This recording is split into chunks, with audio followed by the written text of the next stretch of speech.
आज हम types of verb के बारे में पढ़ेंगे, हेल्पिंग वर्ब और मेन वर्ब। हेल्पिंग वर्ब उसका इंपॉर्टेंस क्या है सेंटेंस में, और मेन वर्ब क्या है, क्या हेल्पिंग वर्ब के बगैर सेंटेंस हमारा बन सकता है। तो आइए जानते हैं इस लेक्चर में।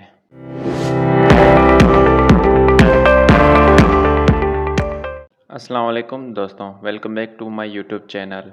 आज हम वर्ब का दूसरा लेक्चर करेंगे जिसमें हम टाइप्स ऑफ वर्ब पढ़ेंगे। इससे पहले मैंने वर्ब का एक लेक्चर डिटेल में दिया है, नीचे डिस्क्रिप्शन में लिंक गिवन है, आप उसे देख सकते हैं। आज का लेक्चर शुरू करते हैं। टाइप्स ऑफ वर्ब वैसे तो बहुत टाइप हैं, आज हम दो टाइप कवर करेंगे। मोस्ट इम्पोर्टेंट है helping verb and main verb.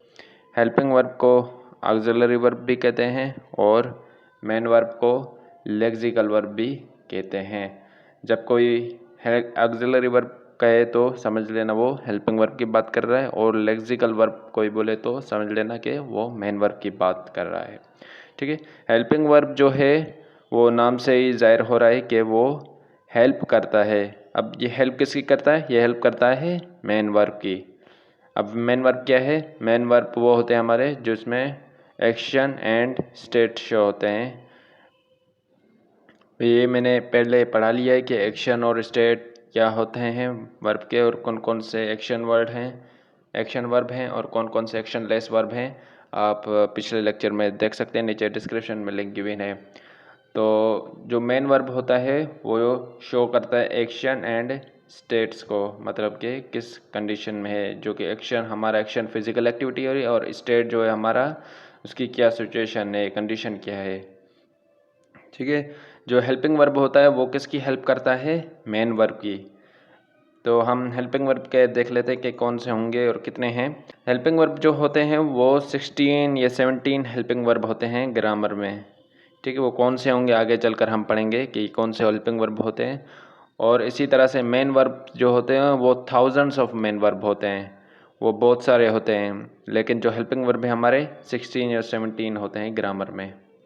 और जो हेल्पिंग वर्ब है इनों की कोई अपनी मीनिंग नहीं होती, जो कि मेन वर्ब है उनों की अपनी मीनिंग होती है। ये कैसे होता है, एक एग्जांपल हम देख सकते हैं। एक एग्जांपल है आई कैन।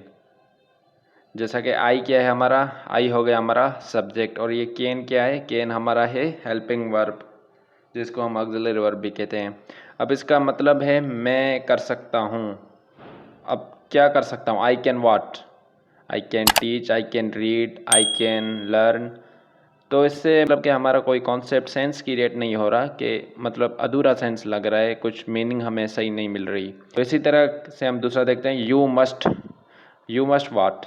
इससे हमें कोई कंप्लीट सेंस नहीं मिल रहा कि हमें क्या करना चाहिए। You must learn, you must read, you must write, you must go what, वो हमें कुछ नहीं पता, जस्ट लिखा हुआ है यू मस्ट। अब इसमें जो यू है ये हमारा हो गया सब्जेक्ट, अब मस्ट है ये हमारा हो गया हेल्पिंग वर्ब। अच्छा, नेक्स्ट एग्जांपल देखते हैं, आई कैन टीच। अब इसमें देखते हैं, आई हमारा हो गया सब्जेक्ट, कैन हो गया हमारा हेल्पिंग वर्ब, और टीच हो गया हमारा मेन वर्ब। ठीक है, इससे हमारा एक कंप्लीट सेंस क्रिएट हो गया, आई कैन टीच।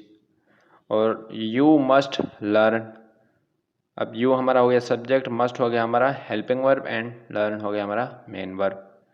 ठीक, इससे हमारा क्या होगा कि एक हमारा कंप्लीट सेंस क्रिएट हो गया। मेन वर्ब जो होता है हमारा सेंटेंस में, तो वो हमारा सेंस को कंप्लीट कर लेता है। नेक्स्ट देखते हैं, आई टीच, यू लर्न। अब ये है कि हेल्पिंग वर्ब का होना लाजमी नहीं होता सेंटेंस में। हेल्पिंग वर्ब के बगैर भी सेंटेंस का सेंस हमें मिल जाता है। जैसा कि आई टीच, आई सब्जेक्ट और टीच क्या है हमारा, टीच हमारा मेन वर्ब है। और इसी तरह से यू लर्न, यू हमारा सब्जेक्ट है, लर्न हमारा मेन वर्ब। इससे हमारा क्या हो रहा है कि हमारा सेंस जो है वो कंप्लीट क्रिएट हो रहा है कि बात सेंटेंस क्या कहना चाहता है। इससे हमारा सेंस एक क्रिएट हो रहा है, I teach and you learn. ठीक है, समझ गए कि हेल्पिंग वर्ब जो होता है उसका सेंटेंस में होना लाजमी नहीं हो सकता, कि हेल्पिंग वर्ब के बगैर भी सेंटेंस हो सकता है। पर जो मेन वर्ब है उसके बगैर हमें सेंटेंस अधूरा रह जाएगा, उसमें कोई हमें सेंस कंप्लीट नहीं मिलेगा। तो इसलिए मेन वर्ब का सेंटेंस में होना लाजमी है। हेल्पिंग वर्ब सेंटेंस में हो भी सकता है या नहीं भी हो सकता है। आगे हम चलते हैं, हेल्पिंग वर्ब और मेन वर्ब के बारे में पढ़ते हैं। कि पहले हम हेल्पिंग वर्ब के बारे में पढ़ लेते हैं। हेल्पिंग वर्ब का कुछ कॉन्सेप्ट आपको मैंने बता दिया है वैसे, और मेन वर्ब के बारे में भी। तो पहले हम हेल्पिंग वर्ब पढ़ेंगे, उसके बाद मेन वर्ब कवर करेंगे। ठीक है, हेल्पिंग वर्ब जो होता है हमारा, वो हमारा टेंस का बताता है कि वो टेंस किस हाल की बात कर रहा है, कि वो प्रेजेंट की बात कर रहा है, पास्ट की बात कर रहा है, या फ्यूचर की बात कर रहा है। उससे हमें क्या होगा, हेल्पिंग वर्ब से मालूम हो जाएगा। हेल्पिंग वर्ब हमारा ये जज करने में हेल्प करेगा कि हमारा टेंस कौन सा है, कि वो प्रेजेंट की बात हो रही है, पास्ट की बात हो रही है, या फ्यूचर की बात हो रही है।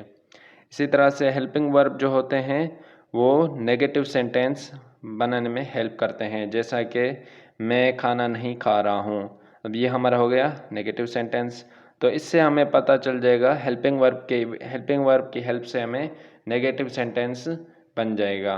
पॉजिटिव सेंटेंस में कहीं हेल्पिंग वर्ब की ज़रूरत नहीं होती। जैसा कि मैंने सिंपल सेंटेंस बताए, आई टीच, यू लर्न, तो ये हमारे क्या हो गए, सिंपल सेंटेंस हो गए, उसमें हेल्पिंग वर्ब की ज़रूरत नहीं होती। जब हमें नेगेटिव सेंटेंस बनाना होता है तो उसमें क्या होगा कि हमें हेल्पिंग वर्ब की नीड होती है। और हेल्पिंग वर्ब जो होता है हमारा टेंस बताता है कि वो सेंटेंस किस माजी की बात कर रहा है, कि वो अभी प्रेजेंट की, फ्यूचर की, या पास्ट की है। कभी भी सवाल करना होता है तो हमें क्या करना होता है कि जो हेल्पिंग वर्ब होता है वो हम पहले शिफ्ट कर लेते हैं। जैसा कि मैंने पढ़ाया आई कैन टीच, पीछे में मैंने पढ़ाया था कि आई कैन टीच, तो इसमें मैं क्या करूँगा, कैन आई टीच। कैन क्या हो गया मेरा, सबसे पहले लगा लिया, तो कैन हमारा हेल्पिंग वर्ब था। जो हमारे हेल्पिंग वर्ब होते हैं वो इंटरोगेटिव में हेल्प करते हैं। अच्छा, आगे देखते हैं हम, कि हमने पढ़ा था कि हेल्पिंग वर्ब 16 होते हैं। तो कौन कौन से होते हैं, कि जो हेल्पिंग वर्ब प्राइमरी जो होते हैं वो हमारे 3 हेल्पिंग वर्ब होते हैं, जो कि हमें जो होते हैं बी, डू एंड हैव। ये मोस्ट इम्पॉर्टेंट है, आपको फिंगर टिप्स पे याद होना चाहिए कि प्राइमरी हेल्पिंग वर्ब हमारे कौन से होते हैं।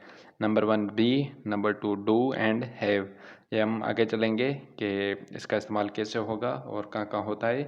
आगे चलकर हम इन सब को एक एक करके हम डिटेल में पढ़ेंगे। तो अभी आप सिर्फ ये याद कर लें फिंगर टिप्स पे कि हमारे हेल्पिंग वर्ब कितने होते हैं और कौन कौन से होते हैं, जिसमें हमारे प्राइमरी वर्ब कौन से होते हैं। प्राइमरी जैसे बी, डू एंड हैव, ये हमारे हो गए प्राइमरी हेल्पिंग वर्ब। और इसी तरह से जो हमारे मॉडल वर्ब होते हैं वो 10 होते हैं हमारे, can, could, may, might, will, would, shall, should, must and had to. ये 10 हो गए हमारे मॉडल वर्ब। और 3 हमारे सेमी मॉडल्स होते हैं। कौन से होते हैं, ought to, use to and need. ये पूरे 16 हमारे हेल्पिंग वर्ब होते हैं। आप ये सारे फिंगर टिप्स पे याद होना चाहिए। नेक्स्ट लेक्चर्स में हम ये डिटेल में पढ़ेंगे कि इनों का इस्तेमाल कहाँ कहाँ होता है। अच्छा, यहाँ पर ये नोट करने की बात है कि कुछ केसेस में ऐसा होता है कि जो हमारे हेल्पिंग वर्ब होते हैं प्राइमरी बी, डू, हैव, वो एज अ मेन वर्ब होते हैं कुछ सेंटेंस में, जैसा कि आई हैव डन डेट। अब इसमें फिजिकल एक्टिविटी शो हो रही है और इसमें जो हैव क्या है हमारा एज अ हेल्पिंग वर्ब है। और नेक्स्ट एग्जांपल में हम देखते हैं आई हैव 2 पेन्स, मेरे पास 2 पेनें हैं। अब इसमें हैव क्या एज अ मेन वर्ब, मतलब कि have as a helping verb भी यूज़ हो सकता है कुछ केसेस में, और एज अ मेन वर्ब भी यूज़ हो सकता है। और इसी तरह से जो हमने सेमी मॉडल्स पढ़े थे, ought to, use to, need, वो भी पार्शियली हेल्पिंग वर्ब होते हैं और partially as a main verb होते हैं। हेल्पिंग वर्ब हमारा हो गया कंप्लीट। एक बार मैं फिर बता देता हूँ कि जो हेल्पिंग वर्ब होते हैं उसको ऑक्सिलरी वर्ब भी कहते हैं, और हेल्पिंग वर्ब जो होते हैं हमारे मेन वर्ब की हेल्प करते हैं, और हेल्पिंग वर्ब की कोई अपनी मीनिंग नहीं होती। हेल्पिंग वर्ब हमें टेंस की कंडीशन बताते हैं कि वो हमारे कौन सी कंडीशन में है, प्रेजेंट, पास्ट या फ्यूचर। और हेल्पिंग वर्ब जो होते हैं हमें नेगेटिव, इंटरोगेटिव में हेल्प करते हैं। और मैंने ये बताया था कि हेल्पिंग वर्ब कितने हैं, 16 हेल्पिंग वर्ब है, जिसमें प्राइमरी 3 है, मॉडल वर्ब 10 है और सेमी मॉडल 3 है। तो 16 हमारे हेल्पिंग वर्ब है। और एट द एंड मैंने ये बताया था कि हेल्पिंग वर्ब जो होते हैं हमारे एज अ मेन वर्ब भी इस्तेमाल कुछ केसेस में हो सकते हैं। तो अब हम पढ़ेंगे दूसरा टाइप मेन वर्ब के बारे में। मैंने पहले बता दिया था कि मेन वर्ब एक्शन और स्टेट को शो करते हैं। मेन वर्ब को हम लेक्सिकल वर्ब भी कहते हैं। मेन वर्ब हमारे थाउजेंड्स ऑफ मेन वर्ब हैं और इन्हों की अपनी मीनिंग होती है। मैंने पीछे एग्जाम्पल भी दिए थे। अच्छा, मेन वर्ब को फर्दर हम डिस्कस करते हैं कि मेन वर्ब हमारे दो टाइप्स के होते हैं, एक ट्रांजिटिव वर्ब और दूसरा इंट्रांजिटिव वर्ब। ट्रांजिटिव वर्ब क्या होता है कि ऐसे वर्ब होते हैं जिसके बाद डायरेक्ट ऑब्जेक्ट आ जाता है, और इंट्रांजिटिव वर्ब ऐसे होते हैं जिसमें डायरेक्ट ऑब्जेक्ट हमारा नहीं होता। अब एग्जाम्पल देखते हैं कि कैसे डायरेक्ट ऑब्जेक्ट आता है और कैसे नहीं आता। जैसा कि ही किल्ड अ डॉग। अब किल्ड हमारा क्या हो गया, ही हमारा सब्जेक्ट और किल्ड हमारा हो गया मेन वर्ब, और इसी तरह से किसकी बात हो रही है, अ डॉग। डॉग जो हो गया हमारा ऑब्जेक्ट। अब देखते हैं कि मेन वर्ब के बाद फ़ौरन ही हमारा क्या आ गया, एक ऑब्जेक्ट की बात हो रही है। उसने एक कुत्ते को मारा। अब किसको मारा, कुत्ते को मारा।